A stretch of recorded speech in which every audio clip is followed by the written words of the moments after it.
அனைவருக்கும் நமஸ்காரம். Divine spiritual சேனலுக்கு அனைவரும் வரவேற்கின்றேன். நண்பர்களே, பல வருடமாக எனக்கு உடல் ரீதியான நிறைய பிரச்சனைகள் இருக்குது. இன்னும் தீரலை. நிறைய மருந்து மாத்திரைகள் எடுத்து சாப்பிட்டு கூட எனக்கு அது சரியாகலை. இன்னும் அதே பிரச்சனையில் தான் இருக்கேன்.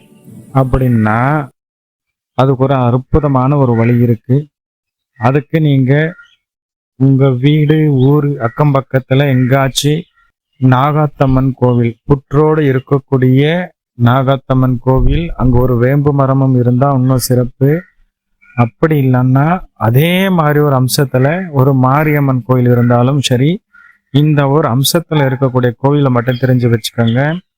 நீங்கள் என்ன பண்ணணும்னா, செவ்வாய்க்கிழமை நாளாக பார்த்து ஒரு கொத்து வேப்பிலை, ஒரு 2 எலுமிச்சை பழம், தேங்காய் பழம், பத்தி சூடம், தீபம் ஏற்றுறதுக்கு 2 தீபம், திரி, தீப்பெட்டி இதெல்லாம் எடுத்துகிட்டு போய்க்கணும்.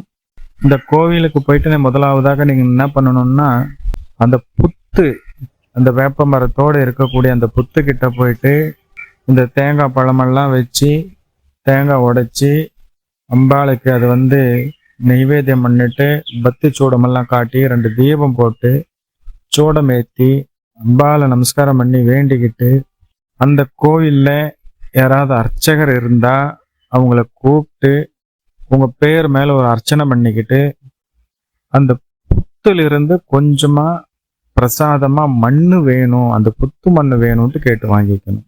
இல்லை அங்கே யாரும் பூசாரிகள் யாரும் கிடையாது, அர்ச்சகர் எல்லாம் யாரும் கிடையாது, நாமளே வழிபாடு பண்ணிக்கலாம் அப்படிங்கிற மாதிரி இருந்துச்சுன்னா, அம்பாள்கிட்ட அனுமதி வாங்கிட்டு அங்கிருந்து கொஞ்சமாக புத்து மண்ணை எடுத்துக்கணும்.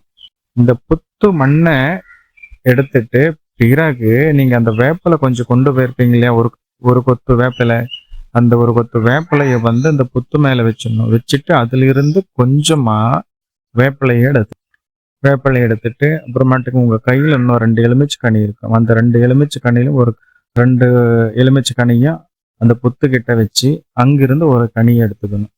இப்போ உங்கள் கையில் ஒரு எலுமிச்சை பழம், புத்து மண், கொஞ்சோண்டு வேப்பிலை, இது இருக்கு இல்லையா, இது 3ஐயும் நீங்கள் வீட்டுக்கு எடுத்துட்டு என்ன பண்ணணும்னா, ஒரு அம்மி கல்லில் வச்சு இந்த புத்து மண், இந்த வேப்பிலை, அது கூட இந்த ஒரு எலுமிச்சைக்காயில் பாதி வெட்டி கொஞ்சமாக சாறு விட்டு நல்லா மைய போல் அரைக்கணும். மைய போல் அரைச்சி அது வலிச்சு என்ன பண்ணணும்னா, ஏதாவது ஒரு மண் கலசு, சின்னதாக ஏதாவது ஒரு மண் கலசத்தில் போட்டு வச்சுக்கோங்க. இல்லைனாக்கா ஒரு பீங்கான் ஒரு கப்பில் ஏதாச்சும் போட்டு வச்சுக்கணும்.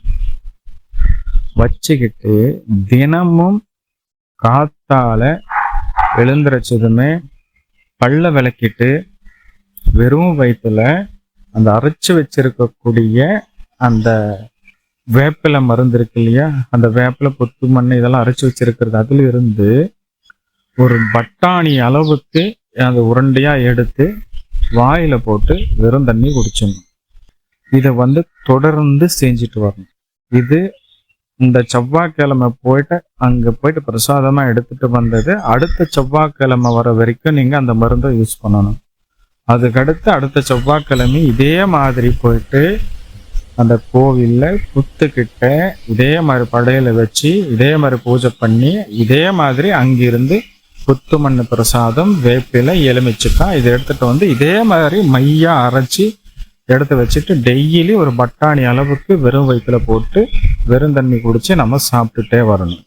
இவ்வளோதான் விஷயம், வேறு ஒன்றுமே கிடையாது. இது ஒரு சாதாரணமாக இருக்கலாம் நான் சொல்றது உங்களுக்கு, ஆனால் இது மிகப்பெரிய ஒரு சக்தி இதில் இருக்கு. மிகப்பெரிய ஒரு மருந்துங்கிறது நிறைய பேருக்கு தெரியாது இது. ஆனால் இது அனுபவத்தில் இதை செஞ்சு இதனால வெற்றி அடைஞ்சவங்களுக்கு மட்டும்தான் இதோட மகத்துவம் என்னான்ட்டு தெரியும். நம்ம இந்த மருந்தும் சேர்த்து இது கூட ஒரு நமக்கு என்ன கிடைக்குதுன்னா, அம்பாளுடைய ஒரு சக்தி இதுல பிரசாதமா நமக்கு கிடைக்குது. உடல் ரீதியான எந்த ஒரு பிரச்சனைகளா இருந்தாலும், நோய் நொடி நோக்காடு எதுவா இருந்தாலும் அதிவிரைவிலே இதுல இருந்து உங்களுக்கு ஒரு தீர்வு கிடைக்குங்கிறது அனுபவ ரீதியா நீங்களே உணரலாம். இதால பயனடைஞ்சவங்க நிறைய பேர் உண்டு.